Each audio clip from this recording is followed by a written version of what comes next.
Hello' everyone, আজি মোৰ ডাঙৰ ভাগিনৰ জন্মদিন আছিল। সি যিহেতু পঢ়া শুনা সূত্ৰে বাংগালোৰত আছিলে ইমান বছৰে, এইবাৰ বহুত বছৰ পিছত তাৰ বাৰ্থডে এনেদৰে চেলিব্ৰেট কৰিব পাৰিছোঁ ঘৰতে। সি এইবাৰ MDS পাছ কৰি আহিছে, এতিয়া বৰ্তমান ঘৰতে আছে। এয়া বাৰ্থডে কেক কাটিং হৈ গ'ল। আমি ঘৰৰ কেইজনেই আছিলোঁ, তেনেকৈ অন্য মানুহ মাতা নাই। এয়া আমাৰ টিকলু ফটো উঠোৱাত ব্যস্ত পুৰা। কোৱা হোৱাই নাই নহয়, কেকটো আকৌ ভনীয়েকে দিল্লীৰ পৰা অৰ্ডাৰ কৰি পঠাই দিছে। তাই যিহেতু দিল্লীত থাকে, তাই আহিব পৰা নাই। ময়ো বাক অলপমান সহায় কৰি দিলোঁ। এয়া দেখিছেনে, ভিনদেউ একেবাৰে লুচি ভাজি সহায় কৰি দিছে।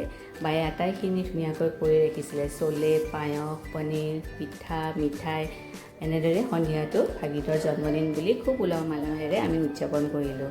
মনৰ আনন্দখিনি আপোনালোকৰ লগতো শ্বেয়াৰ কৰিলোঁ। বাৰ্থডে বয়ক আশীৰ্বাদ কৰিব বুলি আশা ৰাখিলোঁ দেই। আজিলৈ আহিছোঁ।